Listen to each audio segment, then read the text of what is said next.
दोस्तों नमस्कार, नूर इलाही में आप सभी का स्वागत है। भागती दौड़ती जिंदगी में हर इंसान अपनी ख्वाहिश, अपनी ज़रूरतों को पूरा करने बेतहाशा भाग रहा है। ज़रूरतें और ख्वाहिश खत्म नहीं होती और दौड़ लगातार जारी है। इन सबों के बीच हम आपको रोकने नहीं आए हैं। हम तो इतना कहना चाहते हैं, दौड़ को पूरी कर लीजिएगा जनाब, पर एक पल रुककर सांस तो ले लीजिए। थोड़ा विश्राम कर तरोताजा होकर फिर मंजिल पर बढ़े तो दुगनी शक्ति के साथ आप आगे बढ़ सकते हैं। लेकिन ठहरने के लिए कोई सुकून वाला जगह मिले तो शांत होकर कुछ पल के लिए बैठ जाए। यह ख्याल मुझे भी आया तो हमने भी सोचा जहां ज़हनी सुकून मिले वहां रुका जाए, और हम मुंबई से निकलकर पहुंच गए अजमेर सूफी संत ख्वाजा मोइनुद्दीन चिश्ती के दर पर।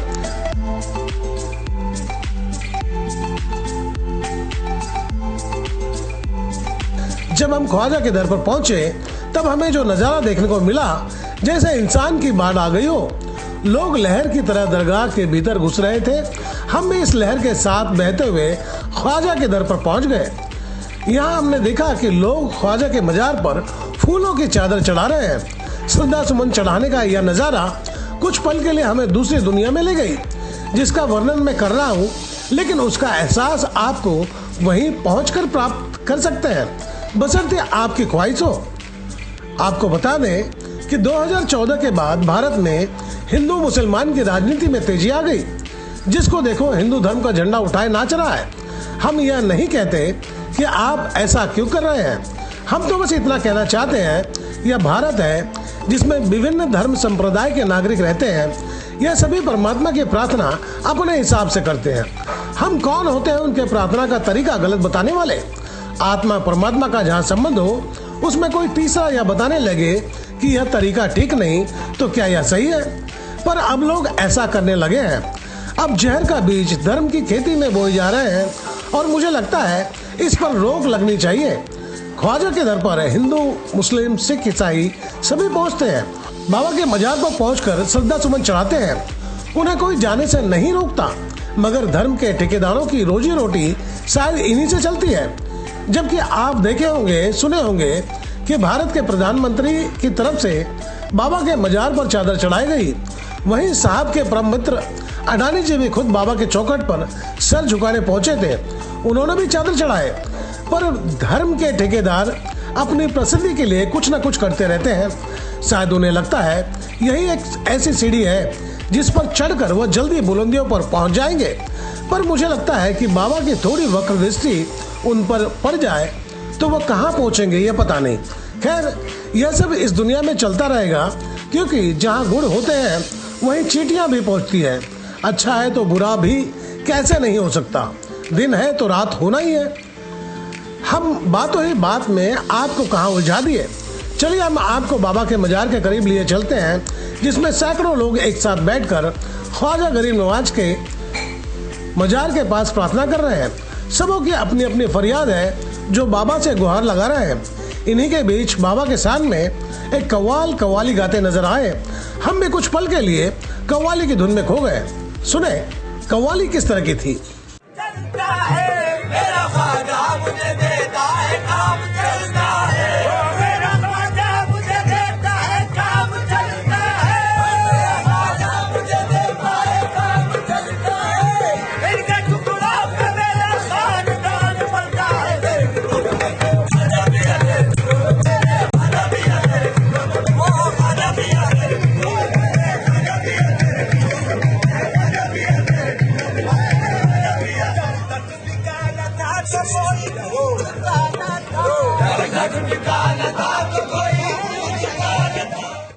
वहीं हमने देखा कि दरगाह के रास्ते में कई होटल और रेस्टोरेंट हैं, जहां रंग बिरंगे खाद्य पदार्थ बनाए जाते हैं। आपको जो पसंद हो वो खा सकते हैं। कई मिठाई की दुकान भी यहाँ मौजूद है।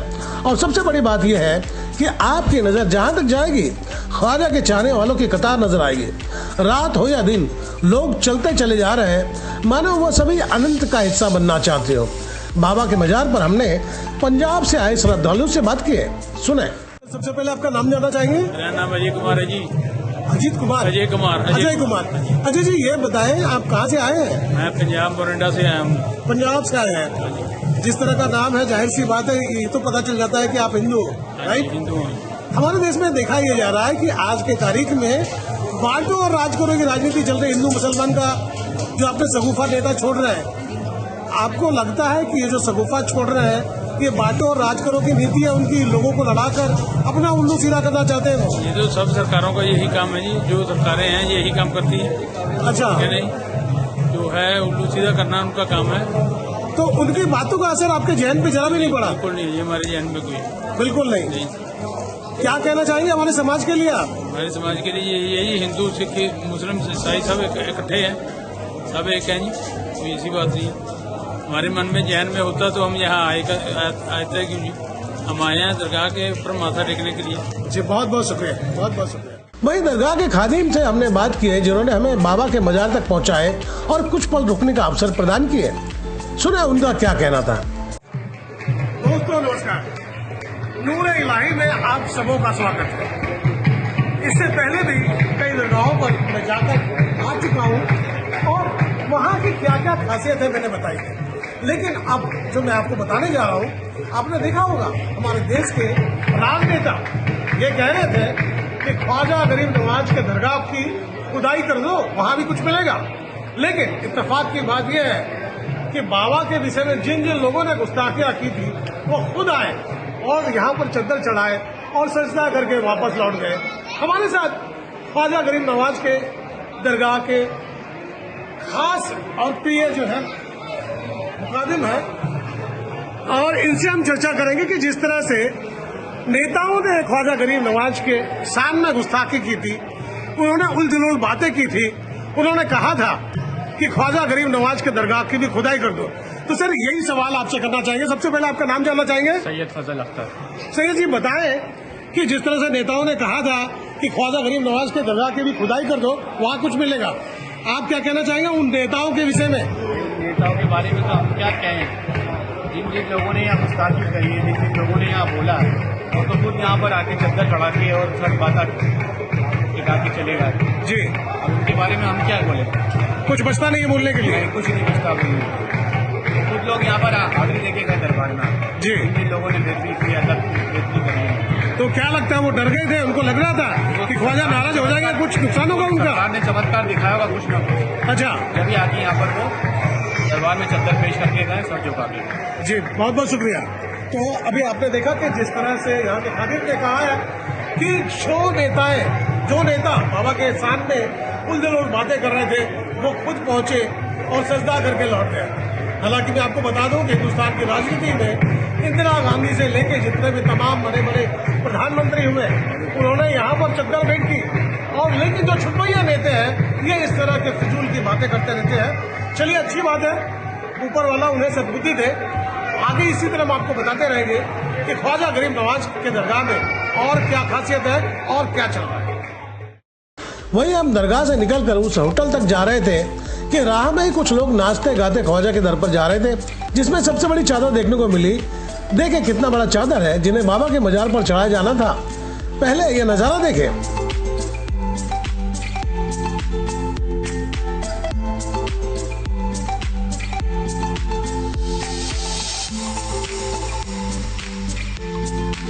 हमने उन लोगों से भी बात की है जिसमें हिंदू मुसलमान दोनों शामिल थे।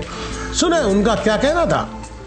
ये बताएं कि इतना जो लंबा चौड़ा चादर है कहाँ लेकर जा रहे हैं आप सब? ये हम दरगाह शरीफ में लेके जा रहे हैं। ये रोडवे बस स्टैंड के उठवाड़ों की तरफ से चादर दरगाह में पेश होने जा रही है जी। ख्वाजा गरीब नवाज। तो ये क्या प्रति वर्ष इसी तरह से चादर हर साल करते हैं, हर साल लेके जाते हैं, इसे धूमधाम से लेके जाते हैं। ये गरीब नवाज की मेले की चादर जाती है जो की तरफ से जाती है जी। हमारे नेताजी हैं यूनियन अध्यक्ष के मुकेश नेता जी। ठीक है, ये उनकी गरीब नवाज की शान में ये चादर को पेश करते हैं। ये अजमेर शरीफ से मेरा नाम है, ये हमारे नेताजी हैं। सर आपका सुविधा में जाना मुकेश लेरिया है जी। जो साधु समाज हमारी है वो सब सिख ईसाई कोमनम सारे भाई मिलकर हम चादर पेश करते हैं हर साल का। हमारा एक सवाल करना चाहेंगे आपसे। हाँ, बिल्कुल। कि जिस तरह से देखा ये जा रहा है कि लोगों ने ये कहा था कि अजमेर दरगाह को भी खोद दो, यहाँ भी कुछ मिलेगा, तो जो इस तरह की अनगल बात करते बहुत गलत बोला हैं उस जा पर क्या कहना चाहेंगे आप? बहुत गलत बोला जा रहा है। ये एक लड़ाने वाली बातें करी जा रही है, ये गलत बात हो रही, ठीक है ना जी। मेरा नाम मुकेश लेरिया है। एक चीज को बोल रहा हूँ आपको, इस गलत हवाएं उड़ाइए। बिल्कुल गलत है जी, बहुत बहुत शुक्रिया, बहुत बहुत शुक्रिया। ऐसा होना भी नहीं चाहिए, ऐसा होना नहीं ऐसा होना भी नहीं चाहिए। ये पूरे समाज, पूरे विश्व की एकता है यहाँ पर जी, और यहाँ पे हर समाज का ऐसा बंदा है जो सब आते हैं। आपको लगता है कि जिस तरह से समाज के ठेकेदार जिनका कहना है कि यहाँ पर खुदाई कर दो, तो यहाँ पे जो कारोबार चला रहे हैं वो सरासर उसमें गलत है। कितने कौम के लोग होंगे? बहुत गलत किया जा रहा था। वो 10 थोड़े बहुत कुछ गिने चुने आदमी हैं जो इसका मुद्दा उठा रहे हैं। जी, बहुत बहुत शुक्रिया, बहुत बहुत शुक्रिया।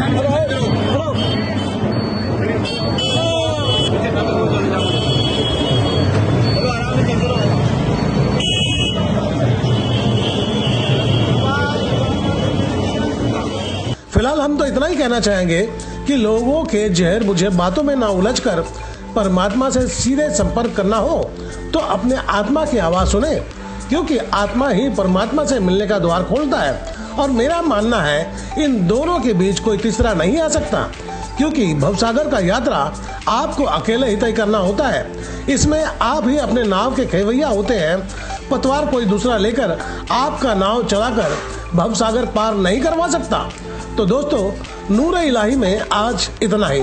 तो आपको मेरी नूर इलाही की खबर बेहतर लगी हो तो लाइक करें, सब्सक्राइब करें और बेल आइकन दबा दें। अब हमें कोई सुझाव देना चाहते हो तो कमेंट बॉक्स पर लिख भेजें। तो गोपाल साहब को दीजिए इजाजत, हम जल्द दूसरी नूर इलाही की खबर लेकर हाजिर होंगे।